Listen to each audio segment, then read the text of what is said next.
नमस्कार साथियों, मैं आपका दोस्त राम जीएनसीए के डिजिटल प्लेटफॉर्म पर आप सभी लोगों का स्वागत है। देखो बेटे, आज हम जो पहली क्लास शुरू कर रहे हैं बेटा, वो कर रहे हैं बीएससी नर्सिंग एंट्रेंस की बायोलॉजी की। ठीक है बेटा, बीएससी नर्सिंग एंट्रेंस की बायोलॉजी की। तो सबसे पहले तो हमें इस बात की जानकारी हो कि बायोलॉजी का सिलेबस क्या क्या है। ठीक है, अर्थात कौन सी यूनिट से कितने नंबर के क्वेश्चन आ रहे हैं। जैसे आप बड़ी एग्जाम देंगे, आईएएस की एग्जाम देंगे, तो आईएएस में भी क्या है, डिवाइडेड सिलेबस होते हैं। ठीक है, कि इतिहास के पन्नों से इतने क्वेश्चन उठाए जा रहे हैं। ठीक है, आपके भौगोलिक से इतने क्वेश्चन उठाए जा रहे हैं, मैथमेटिक्स से इतने क्वेश्चन उठाएंगे, ठीक है, रीजनिंग से इतने क्वेश्चन उठाएंगे। तो आपको एक मोटी जानकारी मैं दे देता हूं, फिजिक्स का तो भी फिजिक्स वाले सर दे देंगे आपको। ठीक है, जो जेके बोबी का सिलेबस है बेटा, उसका पिछला पेपर भी मैंने देखा है आपको। जेके बोबी के सिलेबस में 180 क्वेश्चन आते हैं, याद रखना। ठीक है, जिसमें तीनों सब्जेक्टों के, फिजिक्स रही, केमिस्ट्री हो चाहे बायोलॉजी हो, फिजिक्स बेटा, केमिस्ट्री और चाहे बायोलॉजी हो, ठीक है, इनके सभी के 60 क्वेश्चन, अर्थात टोटल जो क्वेश्चन की संख्या है वो 180 है। ठीक है बेटा, और नेगेटिव मार्किंग जो है वो है अपनी 0.25, ये नेगेटिव मार्किंग है। तो पहले अभी आपको फिजिक्स की जानकारी फिजिक्स वाले सर दे देंगे, केमिस्ट्री की जानकारी केमिस्ट्री वाले दे देंगे। आज हम सबसे इंपॉर्टेंट जो फर्स्ट क्लास आपकी वो है बायोलॉजी की। ठीक है, मैं आपको बायोलॉजी के संबंधित जानकारी दे देता हूं। देखो बेटा, बायोलॉजी के मैंने कहा कि बेटा 60 क्वेश्चन आएंगे बायोलॉजी के। ठीक है, अब बायोलॉजी में 60 जो क्वेश्चन है वो कहां कहां से आएंगे, इसका भी हम डिवाइडेड देख लेते हैं, ताकि हमें पहले ही अंदाजा लग जाए कि जो यूनिट हम पढ़ने जा रहे हैं कम से कम वहां से क्वेश्चन तो आना है। ठीक है, अर्थात जो भी यूनिट हम पढ़ेंगे तो उसको पूरी मेहनत के साथ पढ़ें। ठीक है, क्यों? क्योंकि कम से कम उस यूनिट से संबंधित एक भी क्वेश्चन बाहर से नहीं आए। ठीक है, तो देखिए मैं एक बार मोटी जानकारी देता हूं आप लोगों को। ठीक है, उसके बाद में एक चैप्टर शुरू करता हूं। देखो बेटा, बायोलॉजी का सिलेबस को ध्यान से देखिएगा। देखो, और आपको मैं पिछला पेपर भी दे देता हूं।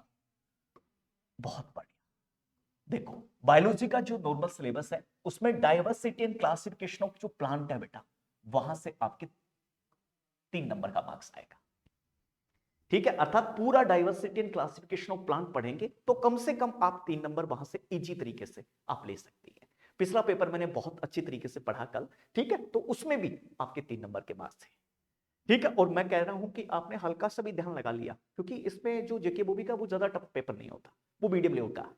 हाँ, मैं मानता हूं एम्स का दोगे तो आप उसका उससे कई गुना ज्यादा आपको टफ मिल जाएगा, बट जेके बॉबी में आपको कम से कम 3 मार्क्स इस टॉपिक से जरूर मिलेंगे। ठीक है बेटा, और मोर्फोलॉजी और एनाटॉमिकल ऑफ प्लांट, उसमें भी कम से कम 3 नंबर के मार्क्स मिलेंगे आपको। ठीक है बेटा, देन प्लांट फिजियोलॉजी, पूरी प्लांट फिजियोलॉजी आपको कम से कम 7 नंबर के मार्क्स मिलेंगे।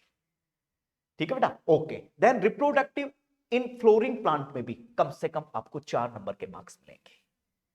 ठीक है बेटा, ओके। देन जेनेटिक्स में कम से कम 5 नंबर के मार्क्स मिलेंगे, जिसके अंदर मैंने देखा था एक क्वेश्चन पिछली बार भी, down syndrome, sickle cell anaemia, haemophilia, ठीक है, क्लाइफेल्टर सिंड्रोम, आपको वहां से मल्टीपल क्वेश्चन मिल सकते हैं। ठीक है, बहुत बढ़िया। ठीक है, इकोलॉजी एंड एनवायरनमेंट से भी बेटा कम से कम आपको 5 नंबर के मार्क्स मिलेंगे। ठीक है, ओके, आगे और भी बढ़ रहे हैं। ठीक है, इकोलॉजी से भी आपको ये 5 नंबर के मार्क्स मिल जाएंगे। और बहुत ही एक शानदार जानकारी और आगे मैं दे रहा हूं आपको, ताकि आपको एनी टाइम याद रहे कि हम जो यूनिट पढ़ने जा रहे हैं उसका वाकई हमें कुछ फायदा होगा क्या जी। ठीक है, बायोलॉजी एंड ह्यूमन वेलफेयर से भी कम से कम आपको 3 नंबर के मार्क्स मिल जाएंगे बेटा। Diversity in the living world, उसमें भी कम से कम 2 नंबर के मार्क्स मिलेंगे आपको।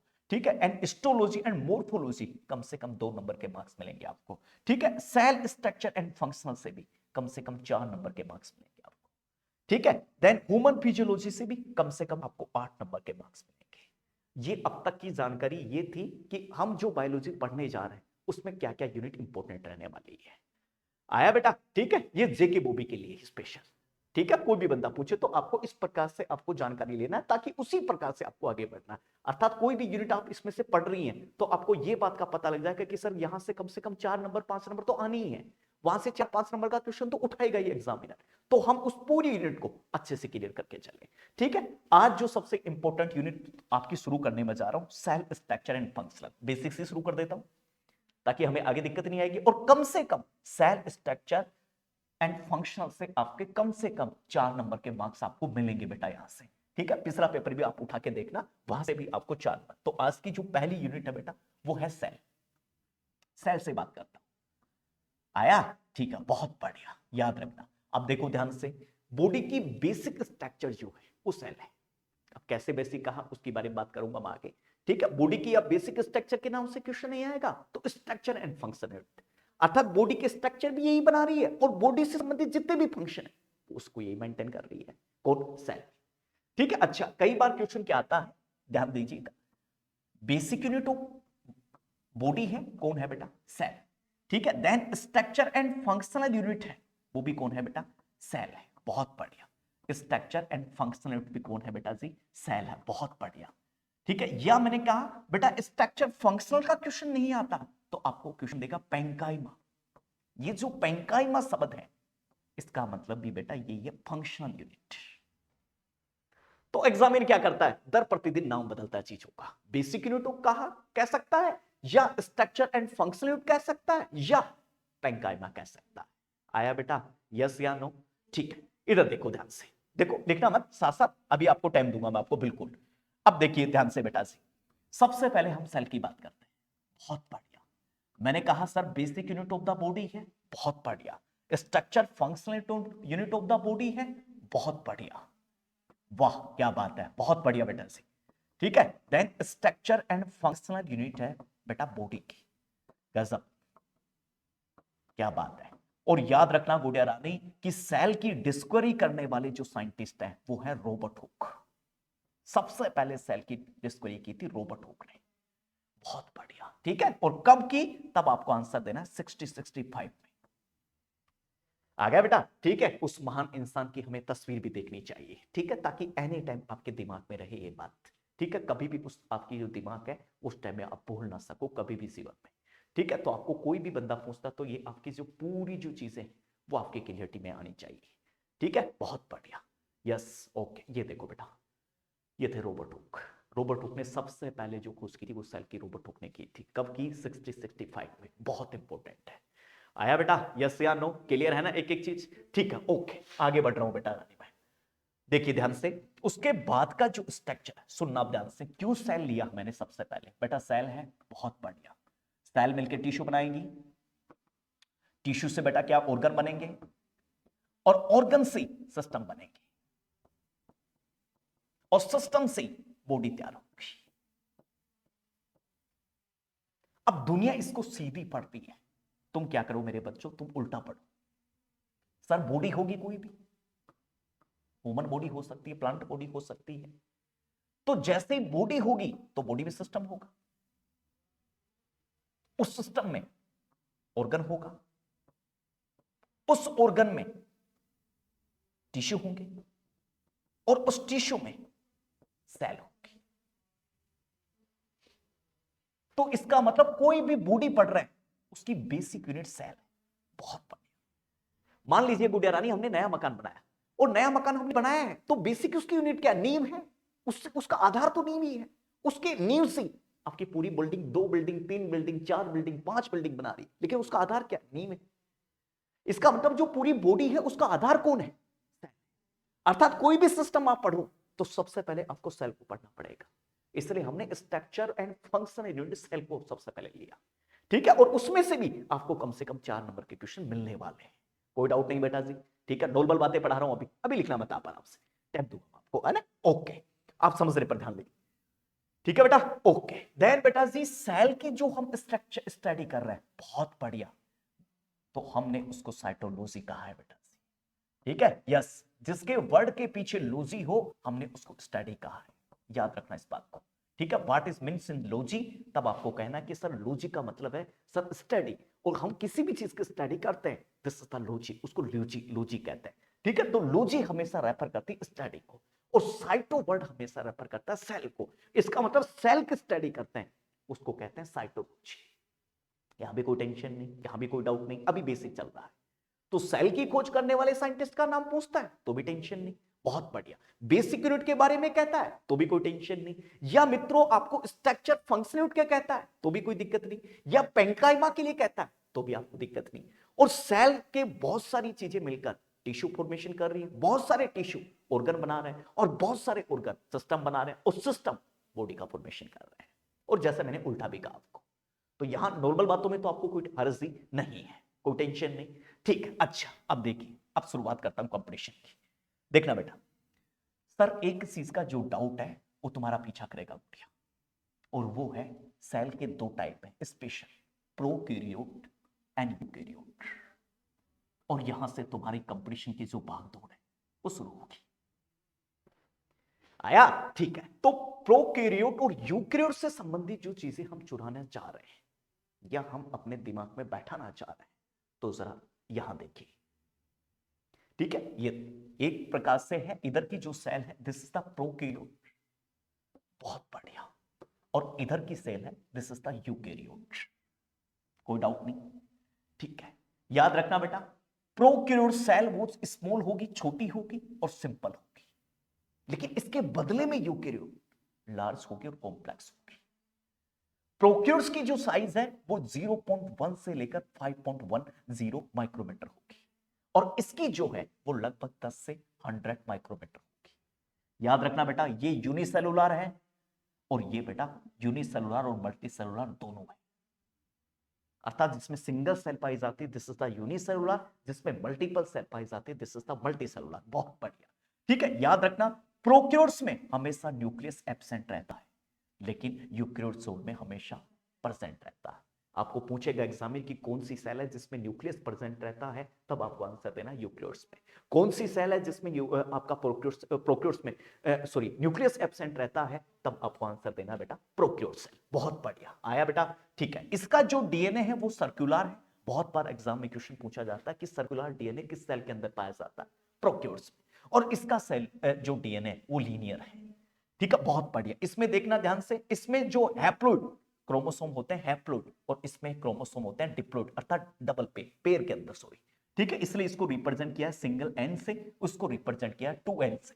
डिप्लोइड को आगे बहुत जेनेटिक में बहुत शानदार चीजें समझाऊंगा, पढ़ाऊंगा, ठीक है। यस, एक सबसे खतरनाक बात, इसमें जो रिप्रोडक्टिव है वो दोनों होता है, सेक्सुअली भी और एसेक्सुअली भी, बट इसमें मोस्ट ऑफली जो रिप्रोडक्टिव होता है वो होता है सेक्सुअली।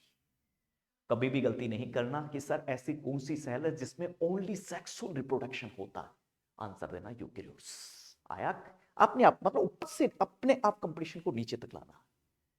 आया बेटा, यस या नो? बहुत बढ़िया, ठीक है मेरे साथ। अच्छा, जबरदस्त बात। सर जो प्रोकैरियोट सेल है उसका एग्जांपल क्या है? बैक्टीरिया।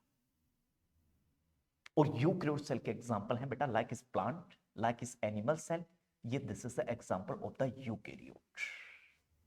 आपको एग्जाम में क्वेश्चन देगा कि bacteria is example of the which cell, prokaryote, sorry, ठीक है। Plant cell and animal cell example of eukaryote. आया बेटा, कोई डाउट रहेगा कभी भी? चलो आगे, ठीक है। तो इस प्रकार से हमें कंपटीशन को खींचना है धीरे धीरे और महीन चीजों से लेकर, ठीक है। कहने का मतलब एनसीईआरटी में क्या होता है बेटा, ऊपर का नाम देता है, लेकिन इसके पीछे क्या छुपा है वो नहीं देता। और एग्जामिनर हमेशा एनसीईआरटी का वर्ड क्या है ये इंपॉर्टेंट नहीं, उसके पीछे क्या छुपा है, एक्सेप्ट के क्वेश्चन, अपवाद के क्वेश्चन, वहां से एग्जामिनर आपका पैटर्न उठाएगा। जैसे जैसे हम आगे बढ़ेंगे बहुत सारी बातें क्लियर करते जाएंगे। आया बेटा, कोई डाउट नहीं, कभी भी कोई टेंशन होगी, ठीक है। तो difference between prokaryote and eukaryote देता है, टेंशन नहीं लेना, ठीक है। तो आपको एक भी टेंशन लेनी नहीं, 1% भी, ठीक है। ओके, अब मेरी बात सुनिएगा ध्यान से, कोई टेंशन नहीं लेना सर। इसके साथ साथ ही एक काम कीजिएगा, बहुत बढ़िया। अब लेते हैं सेल को, ये सेल है, बहुत बढ़िया। आप जिस कमरे में बैठी हैं उसकी बाउंड्री तो होगी, इसी प्रकार इसमें भी बाउंड्री है, this is the cell membrane. बहुत बढ़िया,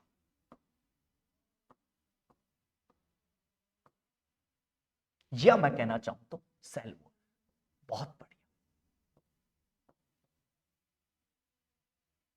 कोई दिक्कत नहीं, ठीक है। अच्छा, ये देख लीजिए, अभी ऑनलाइन भी सैकड़ों बच्चे हमारे से जुड़ रहे हैं।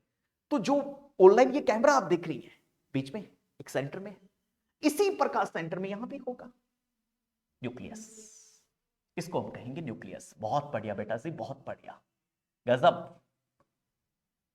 इस न्यूक्लियस से और ये दीवार तक की दूरी, दिस इज द साइटोप्लाज्म, इसको हमने साइटोप्लाज्म कहा है। अरे मैं कह रहा हूं गुड़िया, तुम बस बैठे रहो आराम से, धीरे धीरे हम ऐसे बढ़ेंगे, एग्जामिनर का नाश कर देंगे ये लोग। साइटोप्लाज्म, इसको हमने साइटोप्लाज्म कहा है। आप इस पूरे कमरे में कुछ बच्चे यहां बैठे हैं, कुछ बच्चे वहां बैठे हैं, कुछ बच्चे यहां बैठे हैं, पूरे कमरे में बच्चे बैठे हैं एग्जाम्पल के तौर पर। इसी प्रकार इस पूरे कमरे में कुछ ना कुछ बैठा हुआ है। This is the cell work, like its mitochondria, like its ribosome, like its Golgi apparatus, like its ribosome, like its endoplasmic reticulum, then include in cell organ. अब बाहर से मैं किसी बच्चे को बुलाता हूं और मैं उस बच्चे को यह कहता हूं कि आप बीच बीच में लड़कियों के बीच में पानी भर दो, तो यहां भी पानी भरा होगा। This is cytosol. बहुत बढ़िया, क्या बात है, बहुत बढ़िया गुड़िया। मुझे तुम्हारा एक सिद्धांत अच्छा लगा, ध्यान जो तुम्हारा है 1 नंबर का है, सच बताऊं तुम्हें। और बेटाओ मैं तुम्हें विश्वास देता हूं इस बात का, तुम्हारा ध्यान पूरे 9-90 थे, यदि ऐसे रह गया मैं कह रहा हूं आप बाल की खाल निकाल लेंगे। कोई डाउट, कुछ कहना है? आ गया? लिखने की चिंता मत करना, मैं अपने आप लिखा दूंगा सब चीजें, ठीक है? ओके, आगे बढ़ रहा हूं। नॉर्मल एक हिंट दिया है तुम लोगों को जी, आगे बढ़ो सर। बहुत बढ़िया, ये देखो ध्यान से, प्रोक्यूर्स और यूक्रियोट्स का भी एग्जांपल, डिफरेंस तो मैंने समझा दिया था आपको तगड़े वाला।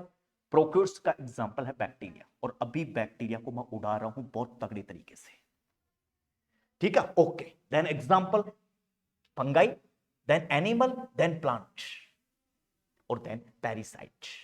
This is example of the eukaryote. उठा उठा के 20 में से क्वेश्चन आएगा। Eukaryote is fungi is example of eukaryote, animal cell is example of, plant cell is example of eukaryotes. कोई डाउट, कुछ कहना है? ठीक है, बहुत बढ़िया, वाह वाह गुड़िया। कहते हैं जब देश की बेटी आगे बढ़ती है तो न बल्कि परिवार खुश होता है, देश भी खुश होता है कि कोई तो है जो ऊपर नाम रोशन कर रहा है।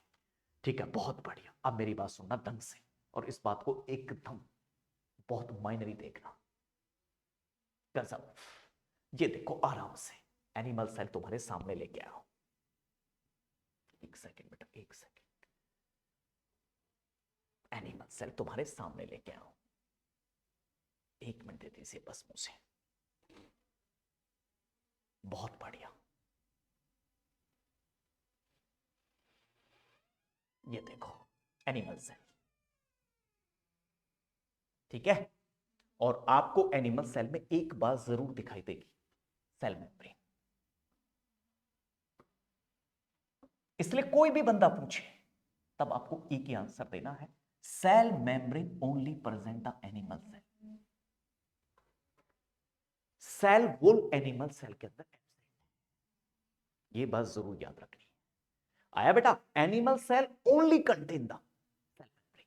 कुछ मैंने कहा था एंडोप्लाज्मिक रेटिकुलम में, देन न्यूक्लियस है, न्यूक्लियस की वो कवरिंग आ गई, आगे बहुत बड़े लेवल पर पढ़ रहे हैं सब लोगों को, ठीक है? अभी बेसिक चल रहा है आप लोगों का। रफ एंडोप्लाज्मिक रेटिकुलम है, बहुत बढ़िया। माइटोकॉन्ड्रिया की बातचीत की थी नॉर्मली, गोल्जी अपैरेटस के बारे में बताया था नॉर्मली, ठीक है? पेरिओक्सोम के बारे में बताया था, और ये पिछले एग्जाम देके वो भी 2022 का क्वेश्चन था। आगे दे रहा हूं, अभी सिर्फ आपको दिखा रहा हूं, ठीक है? सेंट्रोसोम, बहुत बार क्वेश्चन आता है सेंट्रोसोम का, और बहुत बार क्वेश्चन सेंट्रियोल का। आप इसलिए एग्जाम को उठा के देखना जेके बोबी की, कम से कम नर्वस से 4 क्वेश्चन आए, नर्वस सिस्टम से, नर्वस सिस्टम से। और नर्वस सिस्टम की जो न्यूरॉन सेल है वो आप सबने पढ़ा होगा, कभी भी रीजनरेशन नहीं करती है मित्रों। और रीजनरेशन की वजह है क्योंकि उसमें सेंट्रियोल नहीं पाया जाता है न्यूरॉन में। नर्वस जो सेल है वो न्यूरॉन है बेटा, और न्यूरॉन सेल कभी भी रीजनरेशन नहीं करती। और उसके पीछे की कहानी क्या? एब्सेंट ऑफ सेंट्रियोल, ठीक है? क्यों? क्योंकि centriole are help the cell division, cell division में हेल्प करते हैं। और उसकी वजह से जिस सेल में डिवीजन ही नहीं है वो कहां डिवाइडेड हो जाएगी, और कहां मेरे भाई नहीं बन जाएगी, और कहां वो रीजनरेशन हो जाएगी। इसलिए neuron cell are no regeneration due to absent of the centriole.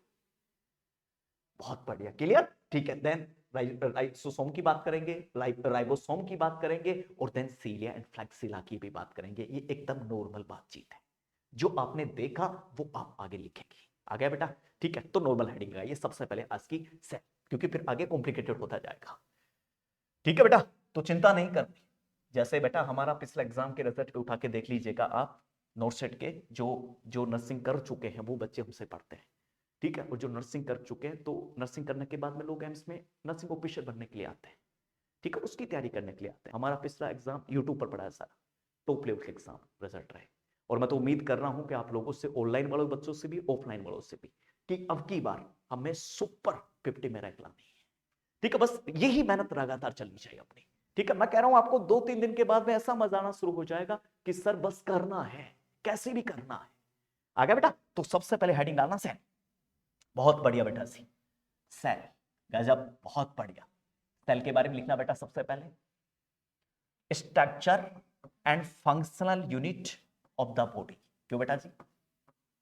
Structure and functional unit है, गजब, बहुत बढ़िया बेटा रानी, बहुत बढ़िया। उसके साथ साथ लिखना है बेसिक यूनिट है, बहुत बढ़िया बेटा जी, बेसिक यूनिट है बॉडी की।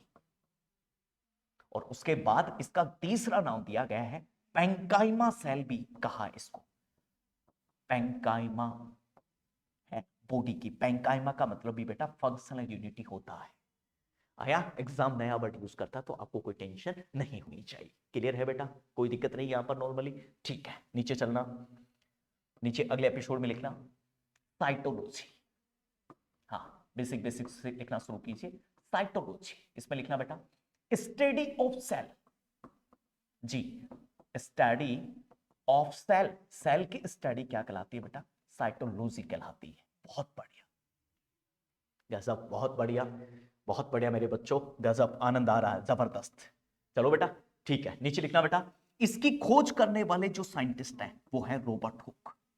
डिस्कवरी करने वाले साइंटिस्ट हैं रॉबर्ट हुक, और कब किया? अंडरलाइन, ठीक है, 65 में। सुनना बेटा, यहां स्कूल की तरह नहीं लिखना, यहां छोटी छोटी बात एक एक लाइन में लिखनी है ना, क्योंकि यहां सेंटेंस मतलब नहीं रखेगा। ठीक है, क्योंकि हमें लिखना तो है नहीं एग्जाम में, हमारे पास तो ऑप्शन होंगे, वहां मल्टीपल चॉइस क्वेश्चन है, तो इस बात का जरूर ख्याल रखना। ठीक है, मैं भूल जाऊंगी तो आपको यहां सेंटेंस नहीं लिखना, सेंटेंस बना बना के नहीं लिखना, और ये इंग्लिश आपको कोई काम में भी नहीं आनी। चाहता तो मैं सेंटेंस बना बना के लिखा सकता था, लेकिन कोई मतलब नहीं आपका, क्योंकि आप कंपटीशन एग्जाम की तैयारी कर रही हैं, तो वहां पर मतलब क्या, मल्टीपल चॉइस क्वेश्चन आते हैं, और मल्टीपल चॉइस क्वेश्चन में ऑप्शन मिलेंगे आपको। ठीक है, आपको तो अंडरलाइन करते करते चलना, छोटी छोटी चीजों के। आ गया बेटा? यस, ओके, कल से डबल पेन रखना बेटा, है ना? ओके, चलो आगे बढ़ रहे हैं, आगे बढ़े बेटा।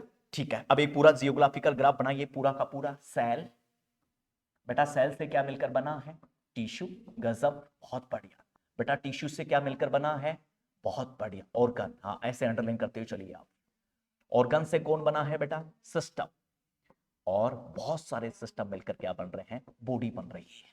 गजब, बहुत बढ़िया बेटा रानी, बहुत बढ़िया, बॉडी बन रही है, गजब, कोई डाउट नहीं, कोई टेंशन नहीं, कोई दिक्कत नहीं। ओके, आगे बढ़ रहा हूं बेटा। ठीक है, नॉर्मली एक डायग्राम दीजिए सेल का, नीचे लिखिए कंपोनेंट ऑफ सेल। सेल के अंदर क्या क्या चीज पाई जाती है? कंपोनेंट ऑफ सेल, बहुत बढ़िया। कंपोनेंट ऑफ सेल में लिखते जाइए, जबरदस्त बात। 3 चीजें लिखना। पहली, सेल मेम्ब्रेन। क्यों बेटा रानी? बहुत बढ़िया। या ओब्लिक मार के सेल वॉल, दोनों ही पढ़ेंगे। वेरी गुड, दोनों ही कोई अच्छे से पढ़ना पड़ेगा। कैसा?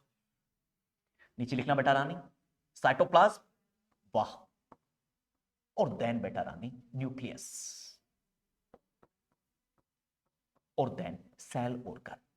यही बात पढ़ेंगे सेल के अंदर, सेल ऑर्गन, बहुत बढ़िया। क्लियर? कोई डाउट नहीं बेटा? चलो आगे। ठीक है, एक एक चीजों को मैं अच्छे से एक्सप्लेन कर रहा हूं आपके लिए। ठीक है, मेरे कहने से आप एक डायग्राम बनाइए जो आपको दिक्कत ना आने दे। नॉर्मली देना, राउंडेड देना, बिल्कुल डायग्राम उनकी तरह नहीं बनाना अपने जैसे जो अपने 11th 12th में बनाते हैं। ठीक है, आपको एक नॉर्मली लाइन खींचनी है, नॉर्मल ऑर्गन का नाम लिखना है। ठीक है, पहले ऊपर वाले के लिख लीजिए, फिर मैं नीचे वाले अपने आप दिखा दूंगा आपको। बहुत बढ़िया बेटा।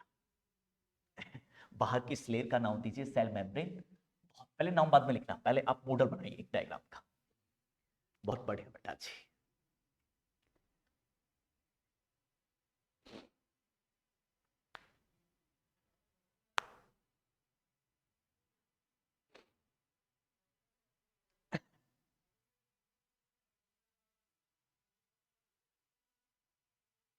नॉर्मल दीजिए अपना डायग्राम।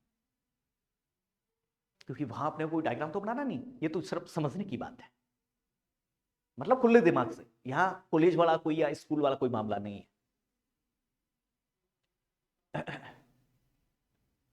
यहां अपने सपनों को पूरा करने के लिए आए हैं, बस हमें सपनों को पूरा करना है।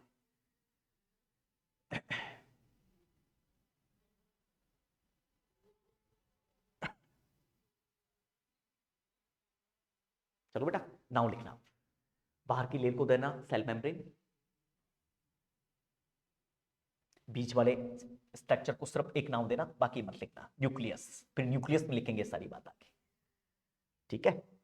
बहुत बढ़िया, नीचे लिखना ये जो लिखा है आपने नॉर्मली, ये है स्मूथ एंडोप्लाज्मिक रेटिकुलम, और इधर का जो स्ट्रक्चर है आपकी, ये है रफ एंडोप्लाज्मिक रेटिकुलम, RER भी लिख सकती हैं आप शॉर्ट में, ठीक है। इधर हल्का सा नॉर्मली बना के, और वहां लिखना है आपको माइटोकॉन्ड्रिया। ये है आपका गोल्जी अपर्टस, ये वाला पोर्शन गोल्जी अपर्टस का, ठीक है। नीचे लिखना पेरिओक्सोम, बहुत इंपॉर्टेंट है, ठीक है। देन सेंट्रोसोम, गजब, नॉर्मली सेंट्रोसोम, और ये आपको दिखाई दे रहा है, ये है सेंट्रियोल, ठीक है। ये स्ट्रक्चर है लाइसोसोम की बेटा, और ये स्ट्रक्चर है बेटा राइबोसोम की, और बाहर नॉर्मल ये स्ट्रक्चर है, ये सीलिया जैसे स्ट्रक्चर है। गजब, नॉर्मली बात लिखना आपको, कोई जल्दीबाजी आपको करनी नहीं। आया बेटा, ठीक है, चलो बेटा, ठीक है। हाँ, नॉर्मली डायग्राम आपको देना है।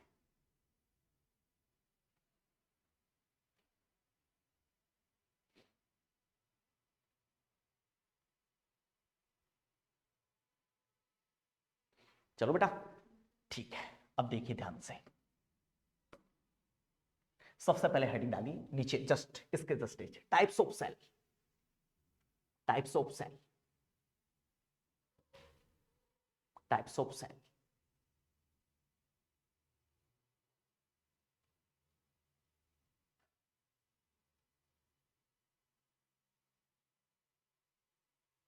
और ये देखो प्लांट सेल भी आपके सामने है, और प्लांट सेल में आपने एक चीज कॉमन देखी होगी, सेल मेम्ब्रेन और सेल वॉल, जबकि एनिमल सेल के अंदर सिर्फ सेल मेम्ब्रेन देखी होगी, सेल वॉल आपने देखी नहीं। आया, ठीक है। नीचे देखिए आराम से ध्यान से, एडिंग डाली prokaryotes and eukaryotes, difference between prokaryotes and eukaryotes. तो एक तरफ लिखिए प्रोकैरियोट्स, दूसरी तरफ लिखिए यूकैरियोट्स। बहुत बढ़िया, जैसा, बहुत बढ़िया बेटा जी, बहुत बढ़िया। तो बेटा जी प्रोकैरियोट एंड दूसरी तरफ यूकैरियोट। नीचे लिखिए नॉर्मल बात है, ये स्मॉल है सर, छोटी स्ट्रक्चर इसकी, और इसकी लार्ज स्ट्रक्चर होती है, बड़ी होती है। बहुत बढ़िया, नीचे लिखना बेटा, इसकी साइज 0.1 से लेकर 5.0 होती है, साइज लिखकर, और इसकी साइज बेटा 10 से लेकर 100 माइक्रोमीटर होती है। बहुत बढ़िया, नीचे लिखना बेटा, ये यूनिसेलुलर है, गसब, और ये लिखना यूनिसेलुलर भी है और साथ के साथ मल्टी सेलुलर भी है, अंडरलाइन करते जाना। और जबरदस्त, इसमें न्यूक्लियस एब्सेंट पाया होता है, और इसमें बेटा न्यूक्लियस प्रेजेंट होता है, किसमें, यूकैरियोट सेल में। बहुत बढ़िया, नीचे लिखिए बेटा, इसमें जो डीएनए है वो सेल्यूलर होता है, कैसा होता है सेलुलर, आगे मैं दिखा रहा हूं आपको, ठीक है। देन इसमें जो डीएनए है वो लीनियर होता है, कैसा होता है लीनियर, वो भी मैं आपको आगे दिखा रहा हूं, ठीक है बेटा, यस, ओके। इसमें नीचे लिखना क्रोमोसोम हैप्लोइड मैनर में होते हैं, और इसमें क्रोमोसोम डिप्लॉइड होते हैं। बहुत बढ़िया, दिखाई दे रहा ना आपको बेटा, ठीक है। मैं कहूं उसको अंडरलाइन करना है। और यहां पर रिप्रोडक्शन की बात करें तो इसमें लिखना, इसमें दोनों रिप्रोडक्शन होते हैं, सेक्सुअली भी और एसेक्सुअली भी। और उसमें लिखना रिप्रोडक्शन जो होता है वो ओनली सेक्सुअली होता है, रिप्रोडक्शन के सामने लिखकर, ठीक है। छोटे छोटे ऐसे, जैसे रिप्रोडक्शन लिख दिया उसके सामने सेक्सुअली भी और एसेक्सुअली, ऐसे लिखना आपको नोट्स, ठीक है। यहां पर रिप्रोडक्शन लिख के सिर्फ उसके सामने आपको लिखना है सेक्सुअली, ऐसे आया, ऐसे आपको नोट एरो लगा लगा के लिखने हैं। नीचे लिखना बेटा सेल डिवीजन, जबरदस्त, अंडरलाइन कर लेना, बहुत खतरनाक पढ़ाऊंगा आगे आपको सेल डिवीजन में। बाइनरी फिशन, आगे समझ आ जाएगा कि आपको बाइनरी फिशन क्या है, ठीक है, यस। और यहां पर सेल डिवीजन है वो माइटोसिस, और ओब्लिक मार के मियोसिस में लिख देना।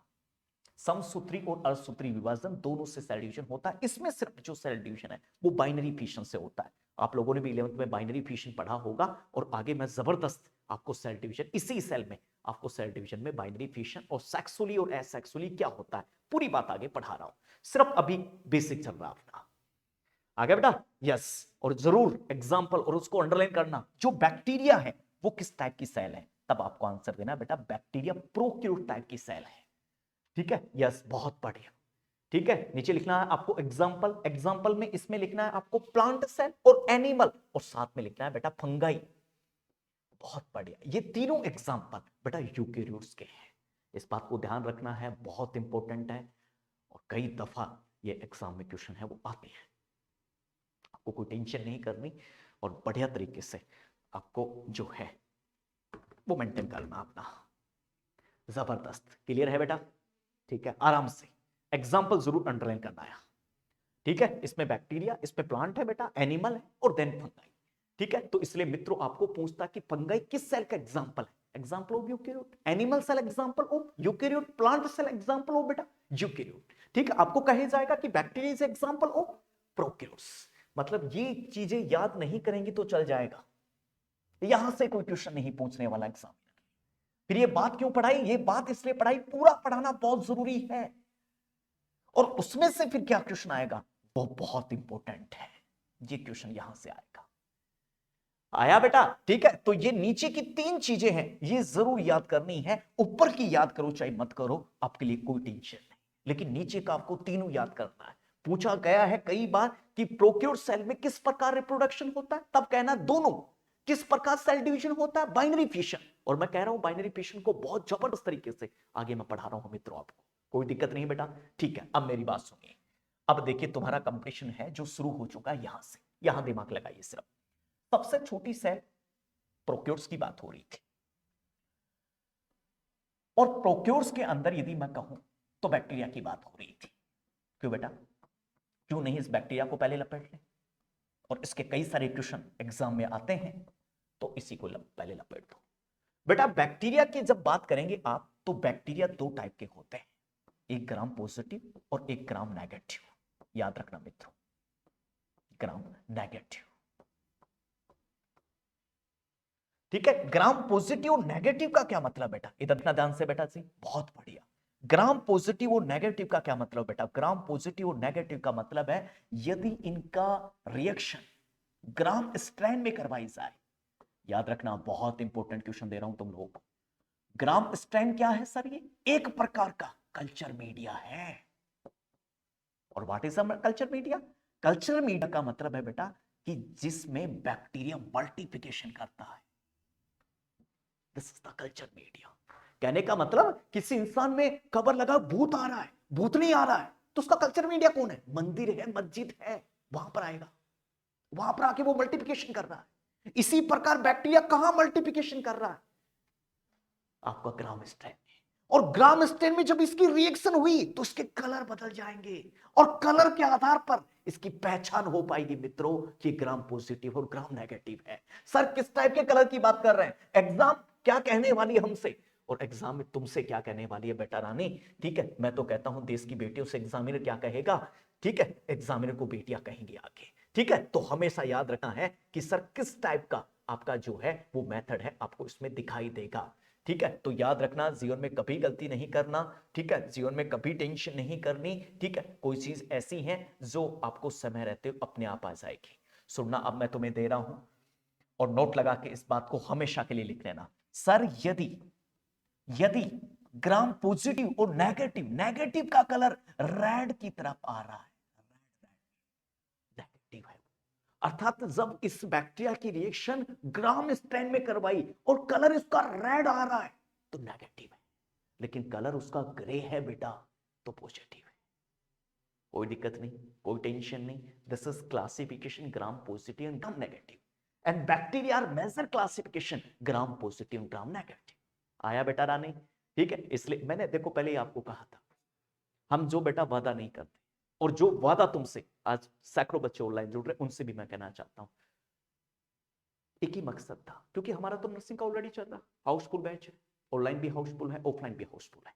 आपको सच का ऐप पर भी कम से कम हमारे 400 बच्चे ऐप पर जुड़ रहे हैं नर्सिंग के। ये कि नहीं, ये तो अभी जुड़ना शुरू हुए, कम से कम अभी 10 से 15 बच्चे बीएससी एंट्रेंस के ऑनलाइन चल रहे हैं अभी।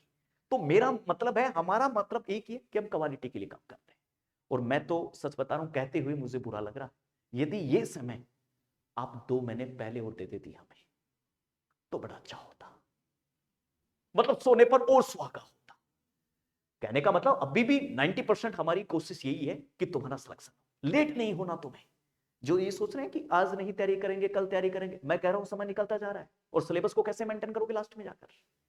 जो बायोलॉजी आप देख लो 60 नंबर की, जिसमें पूरी बायोलॉजी मेंशन कर दी और हमें सेल पढ़ने में पसीना आ रहा है। आगे जब प्लांट फिजियोलॉजी पढ़ेंगे तो उसमें कितना पसीना आएगा। मतलब कंपटीशन ऐसी जिसमें खोद खोद के नीचे नीचे नीचे चले रहते, मजा आ जाएगा आपको। जैसे ये तो क्लासिफिकेशन था सिर्फ ग्राम ग्राम स्ट्रेन के बेस पर, लेकिन अब क्लासिफिकेशन सेप के बेस पर आएगा। और सुनना मित्रों, कैसी सेप की बात कर रहे हैं सर आप? 2 प्रकार की बैक्टीरिया की लगभग सेप होती है, बाकी बहुत सारी सेप होती है, लाइक इज कोकाई। और कई बार 11th के सिलेबस में आपने कोकाई कोकाई का नाम सुना होगा। और दूसरा बेसिलाई। बेटा कोकाई की सेप ओवल सेप। देखो क्या होता है, पुराने जमाने को भी देखें हम, तो कुछ जानवरों की पहचान सेप के आधार पर थी, कुछ मनुष्य की पहचान सेप के आधार पर थी। अभी जैसे हम पहले आदि मानव थे, तो आदि मानव में पहले पीठ के पीछे पूंछ थी अपनी, लेकिन धीरे धीरे हम बदलते रहे। इसी प्रकार बैक्टीरिया की ओवल सेप है तो कोकाई है, और बैक्टीरिया की रोड शेप है तो बेसिलाई है। अब एग्जामिनर क्या कहेगा तुमसे? एग्जामिनर कहेगा, देखना जबरदस्त, इधर देखते रहो, शानदार, एक लाइन में आपको ये क्वेश्चन पूरा करना, एक शानदार कंडीशन में। ये देखो ध्यान से, एक सेकंड अलग भी दिखा देता हूं आपको। ये देखो मित्रों, इधर देखना जबरदस्त तरीके से, और आपको गलती नहीं करनी आपके जीवन में। बस आप जीएनसी का दामन थाम लिया आपने, तो ये मान के चलिए आप 100% अपने माँ बाप के 5 से 7 लाख रुपए बचाने में कामयाब रहेंगे। ये मेरी शुभकामनाएं आपको। कोकस ओवल और then bacilli rod shape and vibrio cholera comma shape है। कोमा में मिलेगा आपको विब्रियो कोलेरा, जैसे हम कोमा लगाते हैं इस सैप में आपको विब्रियो कोलेरा मिलेगा। इसलिए कोई भी बंदा कहेगा विब्रियो कोलेरा की सेप कैसी है? कोमा। बेसिलाई की सेप कैसी है? रोड। और कोकाई की सेप कैसी? ओवल। आया बेटा? कोई डाउट नहीं, कोई टेंशन नहीं। सर ऐसे नहीं, ऐसा चमका दो सर इसको, मजा आ जाए। मैं कह रहा हूं ये क्लास दुनिया के बाहर भी जाएगी तो मैं कह रहा हूं बच्चे अपने आप टूट मरेंगे कि सर क्या मजा आ रहा है साला। ठीक है, सुनिएगा, उस मजे के लिए सर और हल्का सा मजा एग्जामिनर के लिए भी बढ़ा दो। एग्जामिनर के लिए भी आपके प्रति थोड़ा सा भाव है वो अच्छा होना चाहिए। तो ठीक है, आपके प्रति अच्छा भाव एग्जामिनर के प्रति दिखा देते हैं। ये देखो difference between gram positive and gram negative. Gram positive और ग्राम नेगेटिव में सर क्या डिफरेंस है? देख लीजिए ध्यान से बेटा, एक सिंगल, इसकी सेल वॉल है सिंगल, और मैंने क्या कहा था? बैक्टीरिया तो उसमें सेल वॉल है मित्रों, उसमें सेल मेम्ब्रेन नहीं है। और देख लीजिए बेटा, इसमें जो है सिंगल, इसमें डबल। देख लीजिए ध्यान से, ठीक है, जबरदस्त तरीके से। और एक सबसे अच्छी बात इसमें जो बताई, वो बताई पेप्टिक ग्लाइकोन लेयर। इसमें याद रखना पेप्टिक ग्लाइकोन लेयर थिक है, और इसमें याद रखना बेटा थिन है। ये दोनों, और मैंने आपको बताया इसका कलर भी बताया और उसका कलर भी बताया। चलो बेटा, तो हेडिंग डालना बैक्टीरिया, उसका क्लासिफिकेशन डालना। बहुत बढ़िया। और bacteria is a cell of prokaryotes, और हम किसकी बात कर रहे हैं? प्रोक्यूर्स की, हम यूक्यूर्स की बात नहीं कर रहे। ठीक है, हेडिंग डालना बेटा बैक्टीरिया। बहुत, बैक्टीरिया का क्लासिफिकेशन लिखना, और सबसे पहले क्लासिफिकेशन में आपको लिखना है एक तरफ ग्राम पॉजिटिव और एक तरफ ग्राम नेगेटिव। और एक खतरनाक क्वेश्चन आएगा, पॉजिटिव और नेगेटिव का मेजर डिफरेंस किस आधार पर किया गया है? एक ही आंसर देना बेटा, सेल वॉल के आधार पर। आया? ठीक है, पॉजिटिव एंड नेगेटिव। चलो बेटा, ठीक है। नेक्स्ट अगले एपिसोड में लिखना अकॉर्डिंग टू शेप, शेप के आधार पर। बहुत बढ़िया। और बेटा रानी, शेप के आधार पर भी 3 टाइप से, कोकस, जबरदस्त, बहुत बढ़िया। देन बेटा रानी, उसके साथ साथ ही लिखना है बेसिलस और विब्रियो। यहां पर लिखना बेटा, कोकस का मतलब ओवल शेप जिसकी, बहुत बढ़िया। बेसिलस का मतलब जिसकी शेप कैसी होगी, रोड शेप। और बेटा विब्रियो की जो शेप है वो होगी बेटा सी कोमा शेप। वाह, कोई डाउट रहेगा बेटा? अब आपको जीरो में भी डाउट नहीं।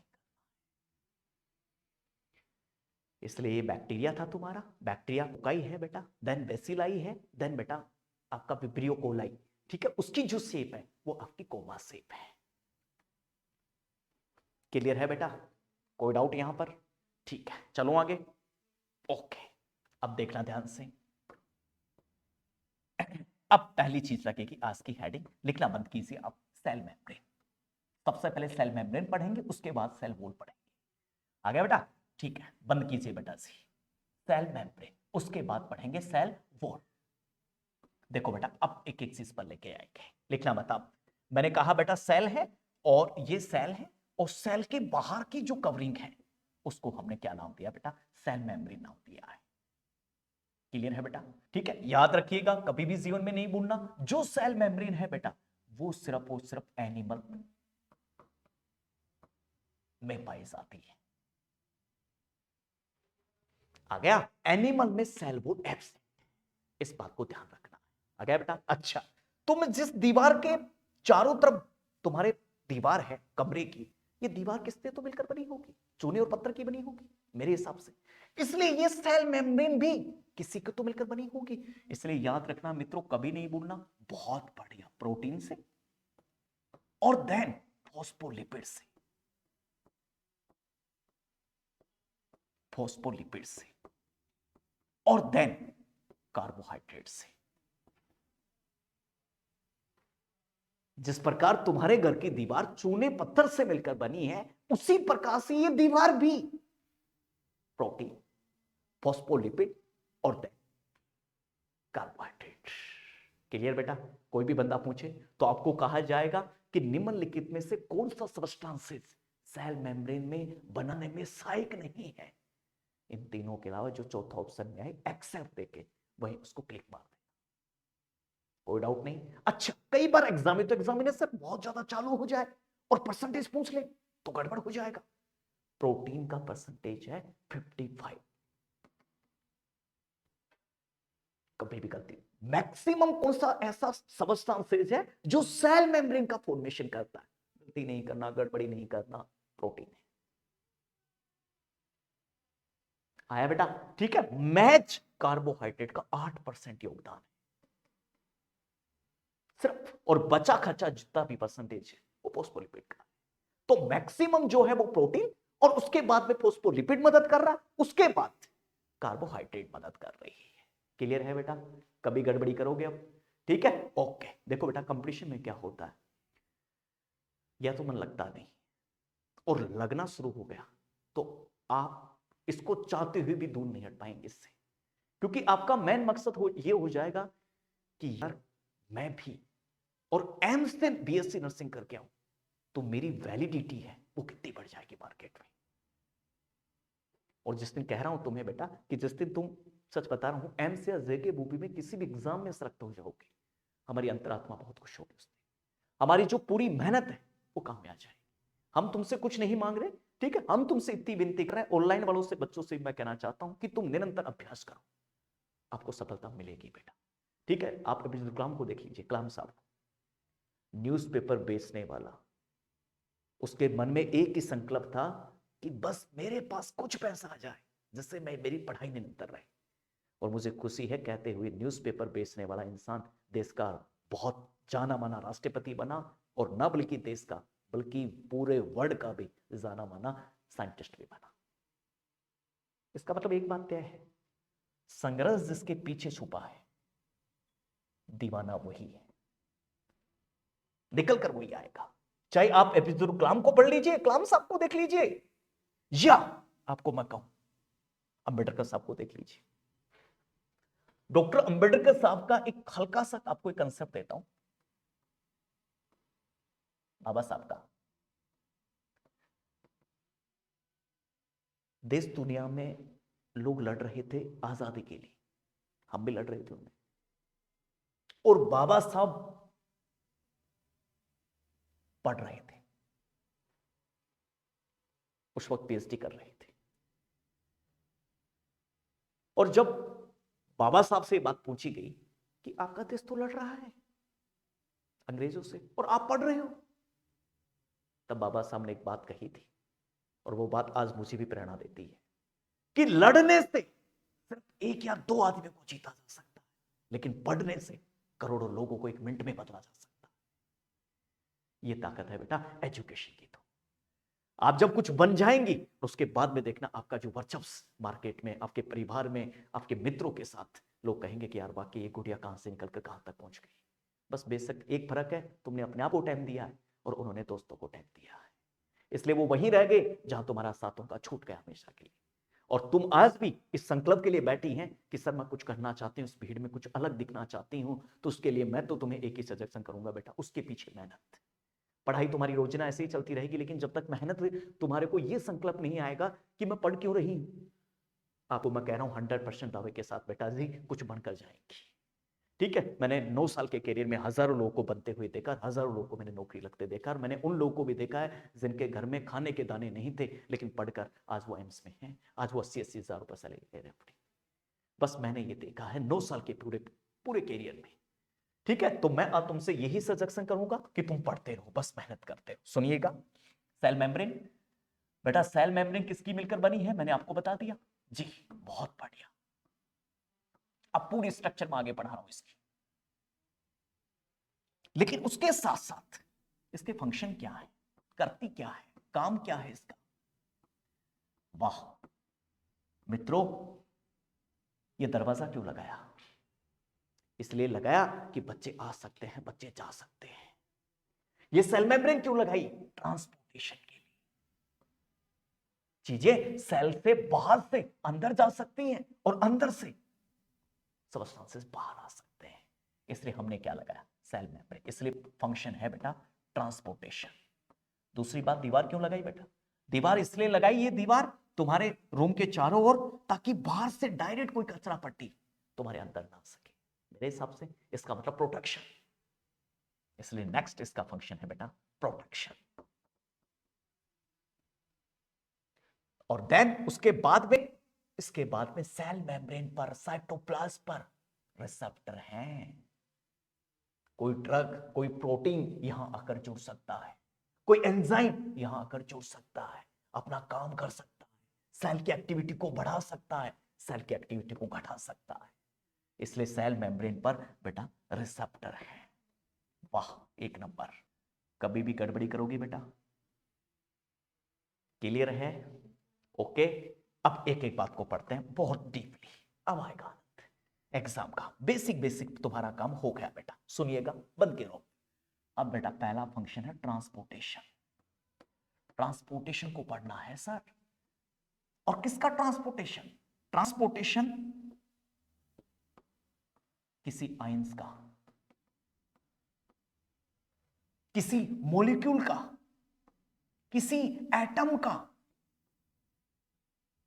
इनका ट्रांसपोर्टेशन करना। और कैसे होगा ये तो छोड़िए, कैसे होगा, पहले ये देखते हैं कि ये आयंस और मॉलिक्यूल्स होते क्या है, तब आनंद आएगा।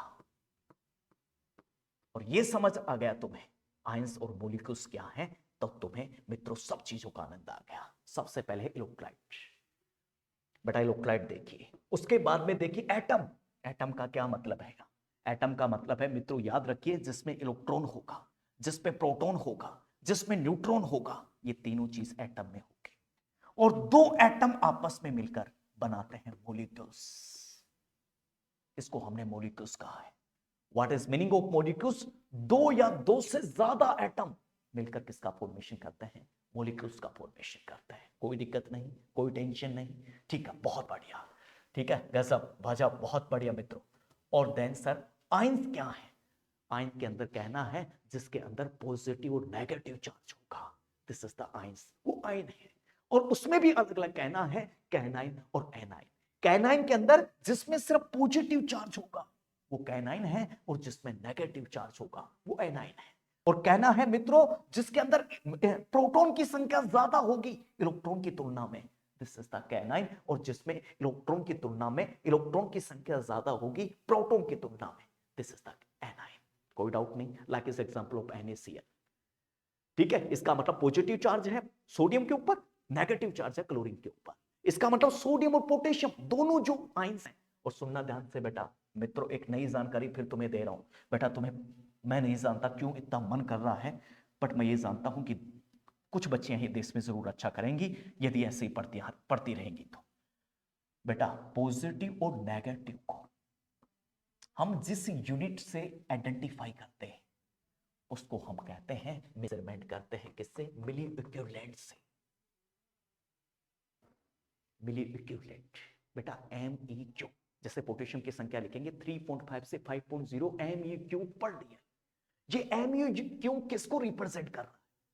पॉजिटिव और नेगेटिव चार्ज को रिप्रेजेंट कर रहा है MEQ। आया? कोई डाउट नहीं, कभी दिक्कत नहीं होगा। ठीक है, अब लिखना मत बेटा। सबसे पहले मैंने कहा देखो बेटा जी, क्या है ये? बेटा सेल है, बहुत बढ़िया। ये बेटा सेल मेम्ब्रेन है, बहुत बढ़िया। अब मैंने क्या कहा? सबसे पहले था ट्रांसपोर्टेशन, अर्थात कोई चीज सेल से बाहर जाएगी और कोई चीज सेल के अंदर आएगी, यही तो है ट्रांसपोर्टेशन। लेकिन कौन सी मैकेनिज्म से हो रहा है? अब आपका एग्जाम पूरी तरीके से बदल जाएगा। सबसे पहले डिफ्यूजन, सुना होगा कई दफा, पूरी बायो में कई दफा डिफ्यूजन सुना होगा। पूरी बायो में कई दफा ऑस्मोसिस का नाम सुना होगा। पूरी बायो में कई दफा फिल्ट्रेशन का नाम सुना होगा। और पूरी बायो में कई दफा एक्टिव ट्रांसपोर्ट का नाम सुना होगा। पूरी बायोलॉजी में कई दफा पैसिव ट्रांसफ्यूजन का नाम सुना होगा। और मैं कहता हूं मित्रों इनको एक ही बार क्लियर कर दीजिए, ताकि बार बार क्लियर करने की आवश्यकता नहीं है। सुनिएगा बेटा रानी, ठीक है, और बैठ जाएगा अपने आप से। ठीक है, देखो आनंद आएगा। सर इतना आनंद क्यों आ रहा है? इतना आनंद इसलिए आ रहा है कि कुछ अच्छा हो रहा है। डिफ्यूजन बेटा से, डिफ्यूजन का क्या है यहां? बहुत बढ़िया, मान लीजिए, क्या बात है, गजब, बहुत बढ़िया बहुत बढ़िया। मान लीजिए मैं मेले में गया, मेले में क्या देखा? मेले में ये देखा बहुत सारे लड़के इधर आइसक्रीम खा रहे थे और बहुत कम लड़कियां बेचारी इधर आइसक्रीम खा रही थी इस कोने में। तो मैंने देखा धीरे धीरे जो इधर के बच्चे हैं लड़कियों की तरफ शिफ्ट हो गए, खाते खाते चलते चलते इधर आ गए। तो मेरे दिमाग में क्या लाया कि हायर से लो की तरफ, बहुत बढ़िया। इसलिए molecules transport higher to lower. इसलिए मित्रों मैंने पहले मोलिक्यूल पढ़ाया, एक नंबर आया। मेरा निशाना बेटा कहीं और था, मेरा निशाना मोलिक्यूल्स पर नहीं था। आया, कुछ बातें ऐसी होंगी जो मैं बिना काम पढ़ाऊंगा, लेकिन वो लास्ट में काम में आएगी। और काम ये है, कोई दिक्कत नहीं। एग्जाम क्या कहेगा?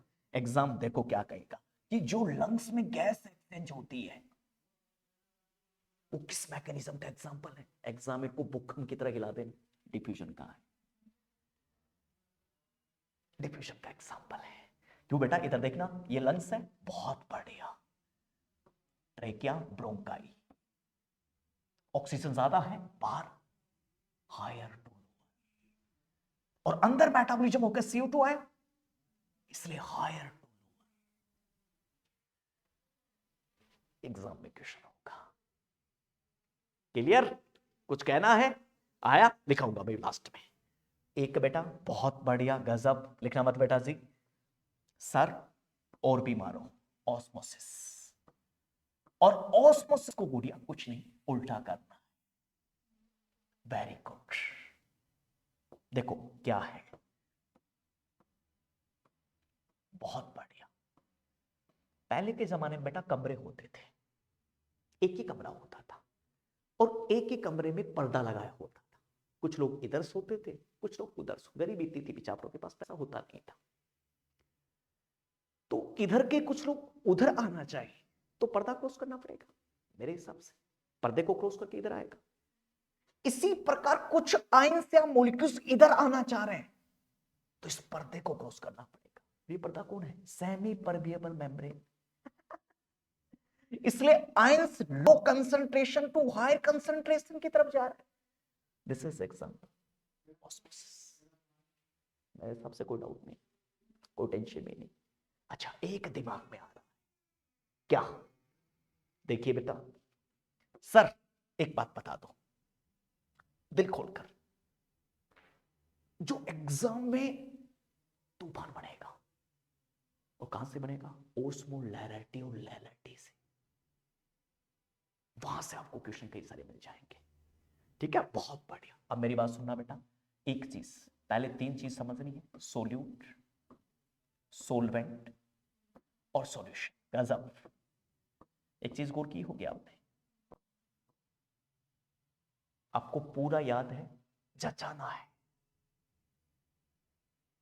इसलिए यहां डिप्रेशन लेके नहीं बैठना, या तो जचाना कि एग्जाम में क्या बैठना, या तो ही जचाना है।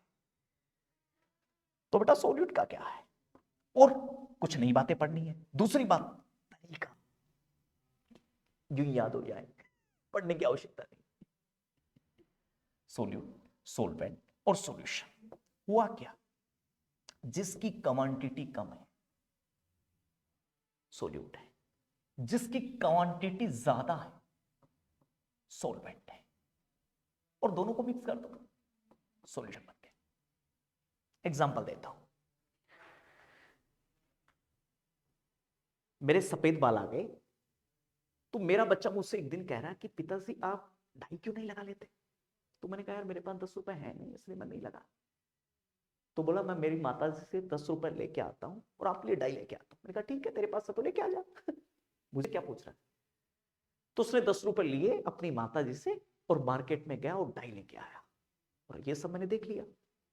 तो उस डाई को बेटा रानी उस पानी में भिगो दिया, बहुत बढ़िया, और मेरे बालों पर चिपका दिया। तो मैंने क्या देखा, डाई लाया, किसमें भिगोया? पानी में। ये डाई क्या है? सोल्यूट। और ये वाटर क्या है? सोलवेंट। दोनों को मिक्स करके मेरे बालों पर लगाया, बहुत बढ़िया आइडेंटिफाई भी हो जाएगा। कई बार तुम्हारे घर में छोटा बच्चा तुमसे कह रहा है कि दीदी मुझे नमक का पानी पीना, बोलो ठीक है पी ले तुम रसोई में गई और हल्का सा नमक डाला और पानी डाला, तो मिक्स करके बच्चे को दे दिया, पी नमक का पानी पी। तो तुमने क्या देखा, चोटी भर नमक डाला, नमक साल्ट प्लस वाटर, और बच्चे को पिलाया सॉल्यूशन। ये साल्ट क्या है? सोल्यूट। ये क्या है? सोलवेंट। और मिक्स करके पिलाया, दिस इज द सॉल्यूशन। खेल खत्म हो गया। जिंदगी में सोल्यूट, सोलवेंट और सॉल्यूशन को भूलना नहीं। अच्छा, कहां ले जाना चाह रहे हो सर? अब आएगा एग्जाम का क्वेश्चन। सर क्या करना है? घर में जाना है और यू शेप का पाइप लेना है, ठीक है। एक साइड इधर एक बच्चे को खड़ा करना है और इधर भी एक बच्चे को खड़ा करना है, और बच्चे से कहना कि इस साइड हमें पानी डालना, इस साइड, और इस साइड कंकड़ पत्थर डालने हैं। दोनों बच्चों को पूछना, पहले इस बच्चे को पूछना कि तुझे क्या दिखाई दे रहा है भाई इसमें? तो बोलेगा इस पाइप की दीवार पर ये पानी फोर्स मार रहा है, और ये अपनी पाइप नहीं, ये ब्लड वेसल्स मान लो, आर्टरी और वेन, और इस ब्लड वेसल्स की दीवार पर पानी के द्वारा जो फोर्स लगा, this is the hydrostatic pressure ये ओरिजिन में हाइड्रोस्टैटिक है। अरे गुड़िया मैं ऐसे बातें नहीं करती चूटिया, मैंने कह दिया तुम्हें, भगवान न चाहे कि 16 से एक नंबर भी तुम्हारा कटे, भगवान मां सरस्वती का भी अपमान ना करे। जिस प्रकार से मेरे जो बेटे हैं वो मेहनत कर रहे हैं, बस आपको डेडिकेशन करना है। ऐसा लगना चाहिए आपको कि एक मैं जो पहले के जमाने में गुरुकुल होती थी, या कोई डर नहीं। आपको बता दो, गुरुकुल में बच्चे थे, जाते थे पहले, तो राजा महाराजों की तरह क्या होता था, दूसरा पिता के तौर पर अपन बच्चों को शिक्षक के पास छोड़ते थे। बाउंडिंग जो कैपेसिटी है वो विश्वास की थी, घर वालों को गुरुकुल के बीच में, और बेखबर को निभाते भी थे। अब क्या हो गया, ये बाउंडिंग कैपेसिटी टूट गई, इसका विश्वास कम हो गया कुछ टीचरों की वजह से। लेकिन हमें आज भी वो विश्वास बनाए, ठीक है। तो बस आपको यूं लगना चाहिए कि मैं गुरुकुल में आई हूं और शिक्षा लेना मेरा धर्म है, और टीचर का काम है शिक्षा देना, और मैं उस विश्वास पर खरी उतरूंगी कि जिस लहजे से टीचर मेहनत कर रहा है उस लहजे से मुझे मेहनत करनी है घर जाके। तो मैं एग्जांपल दे रहा था एक चीज का, आप कोई भी धर्म के बड़े बड़े जो ज्ञानी हैं उनको पढ़ लीजिए आप। हिंदू धर्म का भगवान राम है, मुस्लिम धर्म के जो पैगंबर साहब है, दोनों में एक चीज देखी हो आपने, दोनों एजुकेटेड है, और दोनों हजारों लोगों करोड़ों लोगों के लिए करते हैं काम। अब जब भगवान राम के जो पिताजी थे राजा दशरथ, तो उनके 4 संतान थे, छोटे थे। राजा दशरथ को एक दिन कहा कि बच्चों को गुरुकुल में डालो, तो बोला राजा कि कल गुरुकुल में चलो तुम, तो मां को चिढ़ हुई, मां को लगा बच्चे छोटे कैसे जाएंगे गुरुकुल में। तो देखो क्या कह रहा है राजा दशरथ, बच्चे छोटे हो या बड़े हो स्कूल तो जाना ही होगा। सोचो वो भगवान राम थे, तो भगवान राम जैसे लोगों को, पैगंबर साहब जैसे लोगों को शिक्षा लेनी पड़ी, हम तो चीजें क्या। इसलिए लास्ट मजा यही है, जीवन का अंतिम मजा भी यही। इसलिए मित्रों, हम जिस भगवान की पूजा करते हैं, जिस गुरु को मानते हैं, उसको माने नहीं, नारे नहीं लगाए, उसको दिल में माने और बोले कि यार वो एजुकेटेड है, वो उनको, वो तो राजा के पुत्र थे बेटा। राजा का मतलब सब चीज, जैसे भी आज मोदी साहब हैं, राजा हैं देश के, सब कुछ है, पूरा खजाना देश का उन्हीं के पास है। तो ऐसे उनके पास भी राजा था, उनके पास भी खजाना था, उनको पढ़ने की क्या जरूरत थी उनके बच्चों को। एक ख्याल करना, आज रूम पर जाकर आपको लगेगा कि नहीं सर मैं गलत मार्ग पर जा रही हूं, मेरा काम सिर्फ पढ़ना ही, ठीक है, उस राजा की तरह, उस रानी की तरह, ठीक है। आज तो हम नॉर्मल मान लेते हैं, अरे चलो बाहर क्या किया, ये क्या खा पिया, घर में चला गया अपने, अरे इससे थोड़ी पेट भरेगा, इससे पेट भरेगा। ये दिमाग में जाएंगी, उबाल मारेंगी, खून गर्म होगा और कुछ पाने की इच्छा होगी, और गांव के खेत से निकलकर वो बेटी देश की दहलीज तक पहुंच जाएगी। आसपास के गांव में देखना, जब कोई बच्चा आईएएस बनता है, जब कोई बच्चा जेकेएस की एग्जाम में टॉप कर लाता है, अभी देखना हमारे 3 मुस्लिम बच्चों ने टॉप किया है जेकेएस एग्जाम को, ठीक है, और खून गर्म होता है कि आप देख देश का बच्चा कहां जा रहा है। बस ये तुम्हें करना है बेटा, और इसके लिए तुम्हें जीना है बेटा। रानी आया बेटा, ठीक है, तो याद रखना है ये हाइड्रोस्टैटिक। अच्छा, ये कंकड़ पत्थर डाला, इसको भी पूछना जरा क्या बोलेगा, तो बोलेगा कि दीदी कि ये कंकड़ पत्थर है, ये इस पाइप के में फोर्स लगा रहे हैं मेरे हिसाब से, तो उसमें कंकड़ पत्थर भी फोर्स लगा। ये कंकड़ पत्थर कौन है, सोल्यूट, और इस सोल्यूट के द्वारा प्रेशर लग रहा है, दिस इज ऑस्मोटिक। बहुत बढ़िया बेटा, ये ओरिजिनल में ऑस्मोटिक है, ये ओरिजिनल में हाइड्रोस्टैटिक है। गलती करोगे क्या, क्लियर है ना, कभी भी दिक्कत आएगी, ठीक है। तो ऑस्मोसिस भी क्लियर, डिफ्यूजन भी क्लियर, सोल्यूट भी क्लियर, सोलवेंट भी क्लियर, सॉल्यूशन भी क्लियर, और देन हाइड्रोस्टैटिक भी क्लियर, देन ऑस्मोटिक भी क्लियर। कोई डाउट नहीं, कुछ कहना है, अपने आप क्लियर हो रहा है, कोई दिक्कत नहीं, ठीक है। आगे बढ़ रहा हूं बेटा रानी, ठीक है सर, कुछ ऐसा बताओ मजा आए, ठीक है, कुछ ऐसा बता देते हैं आपको। बहुत बढ़िया बेटा रानी, कभी कभी मन में ख्याल आता है क्या, कि समुद्र किनारे जाना और देखना मगरमच्छ जो है वो मछली को पकड़ते हुए नजर आएंगे। इस बॉडी में भी ऐसा है, कैसा आएगा आनंद। 2 मैकेनिज्म और पढ़ेंगे, दोनों काम किए, दोनों एग्जाम के क्वेश्चन, और अभी पता लग जाएगा एक्जोसाइटोसिस और एंडोसाइटोसिस। मतलब सेल में एक्सो, एंडो, सीलिया, फ्लेक्सिला ना पढ़ा तो कुछ नहीं पढ़ा। तो एक्सो बेटा एक एंडो, सुना है क्या? सुना है ये सेल है बहुत बड़े, और ये भी सेल है। सुना है कि गंगोत्री के मुंह से गंगा निकल रही है, देखा नहीं, सुना है कि गंगोत्री के नीचे जाकर खड़े हो जाओ, आपको गंगा निकलती हुई नजर आएगी। इसी प्रकार सेल के बाहर खड़े हो जाओ, सेल बाहर जो सिक्रेशन करेगी इस मैकेनिज्म को एंडो, और सेल कुछ चीज अंदर लेगी, दिस इज एंडो। वाह मित्रों, इसलिए एक चीज तुम्हें कह रहा हूं बेटा, जीवन में भी गलती मत कर देना। सर ग्लैंड के नीचे खड़े हो जाओ, पिट्यूटरी ग्लैंड के नीचे क्या मिलेगा? हार्मोन। इसलिए पिट्यूटरी ग्लैंड रिलीज हो तो हार्मोन विच मैकेनिज्म? एक्चुअल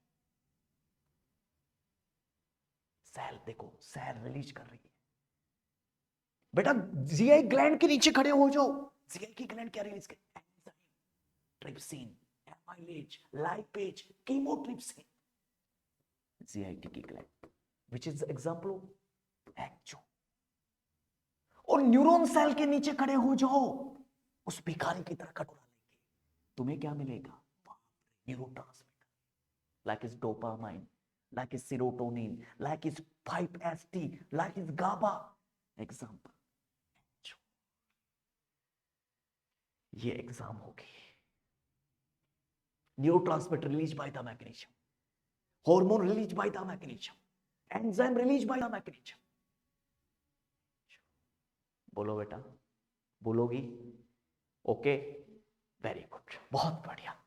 कसम से कह रहा हूं गुड़िया, इतना अच्छा लग रहा है, और बस ये मेहनत मेंटेन करके रखना। मैं तुमसे हाथ जोड़कर निवेदन यही करूंगा लास्ट में भी, बस तुम इसको 90 दिन मेंटेन करके चलना, और फिर देखना, आज भी तुम्हें चैलेंज कह रहा हूं, 90 दिन के बाद में ऐसा पिटारा फूटेगा, लोग देखते रह जाएंगे तुम लोगों के लिए। बस तुम्हें मेहनत करनी। आ गया बेटा? ठीक है, मतलब इंस्टीट्यूट को ही अपना घर मान के, ठीक है, कि इंस्टीट्यूट अपना घर है, कोई दिक्कत नहीं। तुम्हें आधी रात में भी दिक्कत रहेगी तो हमें कुछ बताना, हम आपको घर भी छोड़ के आएंगे, एक सिस्टर की तरह। बट बस तुम्हें मेहनत करनी है हमारे साथ मिलकर, ठीक है? इसलिए बेटा ये तस्वीर ये यूं नहीं लगी है बच्चों की, इन्होंने हार्ड वर्क किया है आज, इसलिए एम्स में हमारे बच्चे। और तुम भी, हम झूठे बातें, मैंने आपको पहले कहा था, झूठे नहीं, देखो, सीखो, समझो, उसके बाद में फैसला करो, ठीक है बेटा? ओके, एक चीज और बताना चाह रहा हूं मैं, एंडो, लिखना मत बेटा, एंडोसाइटोसिस सेल का फंक्शन है, बहुत आगे पढ़ाऊंगा आपको। ये सेल और ये बैक्टीरिया,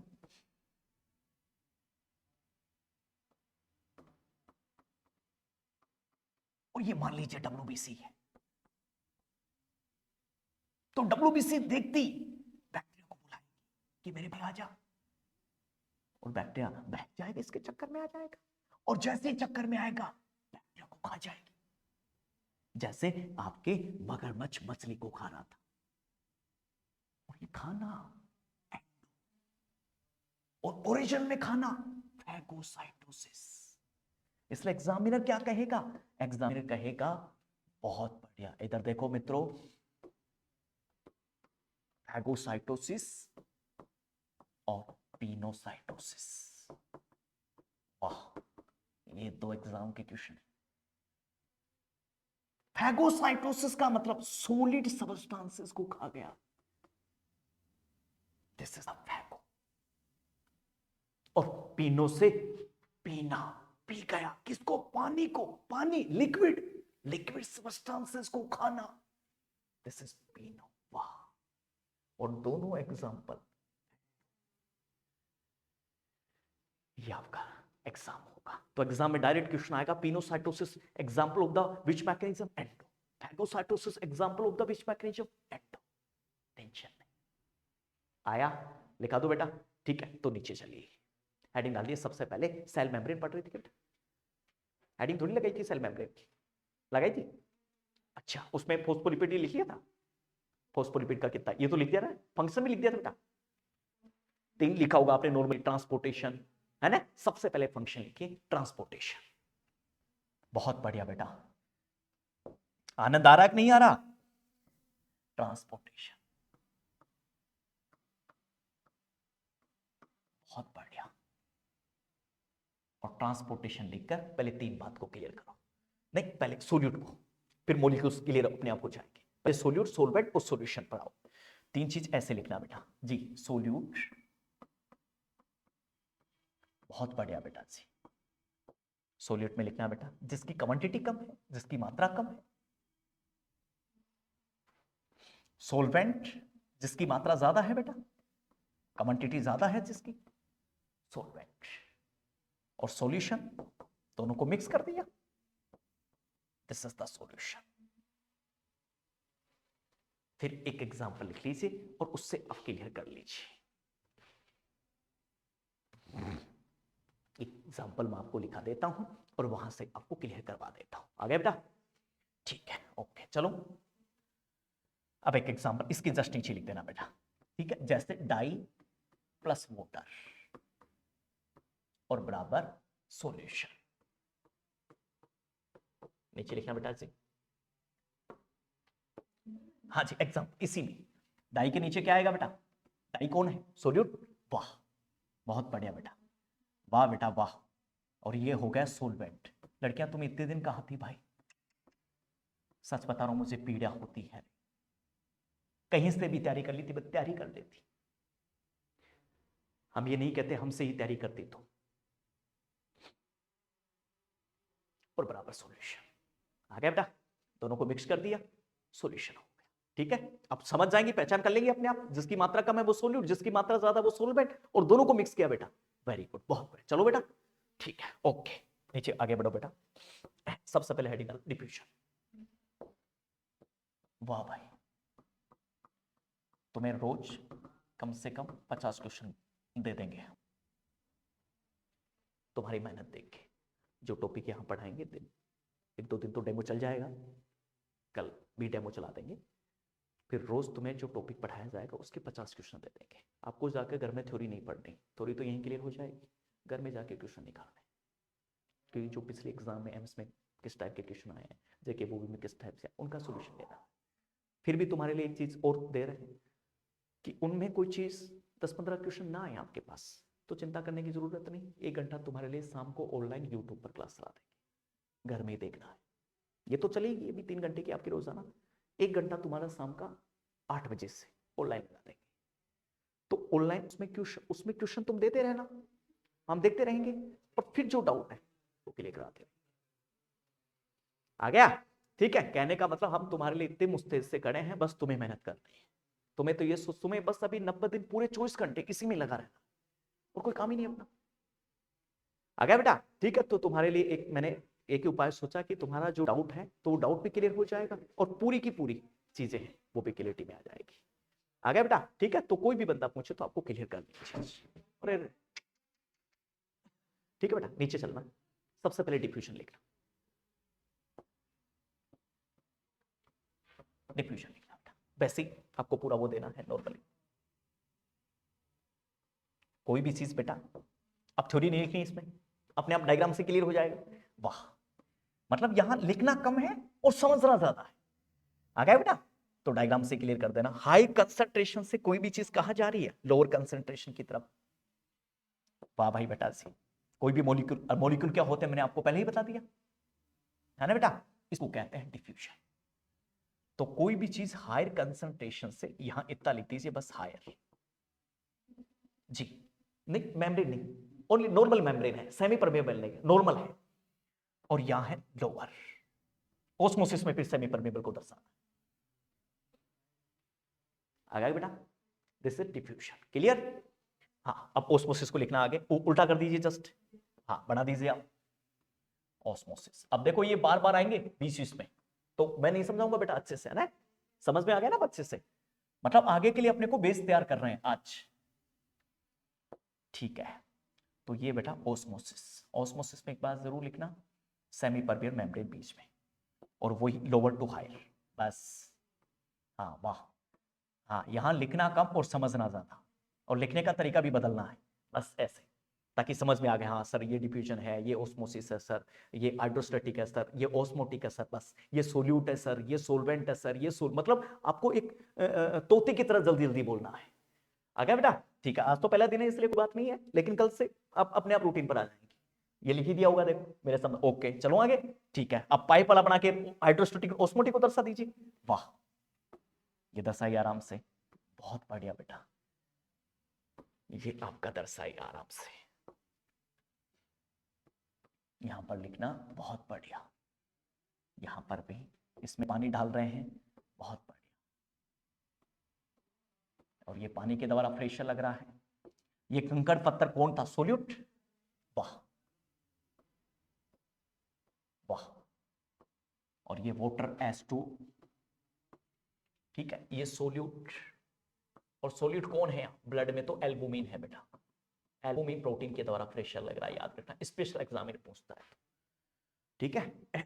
और S2 के द्वारा प्रेशर लग रहा है, उसको क्या कहते हैं बेटा? हाइड्रोस्टैटिक, हाइड्रोस्टैटिक प्रेशर, ठीक है बेटा, बहुत बढ़िया। और ये सोल्यूट या एल्बुमिन के द्वारा प्रेशर लग रहा है इस ब्लड वेसल्स की दीवारों पर, तो उसको क्या कहेंगे बेटा? ओस्मोटिक, ठीक है, ओपी, उसको ओपी कहेंगे, ऑस्मोटिक। वाह, बोलो बेटा, कोई भी टेंशन है, कोई भी दिक्कत है और कोई भी प्रॉब्लम है तो मुझे बताओ। आ गया बेटा? ठीक है, देन एक्सोर एंडो को भी लिख दीजिए, हाँ पढ़ा लीजिए आराम से। फिर एक्सोसाइटोसिस एंडोसाइटोसिस को भी लिख दीजिए, नीचे लिखिए बेटा जी एक्सोर एंडो,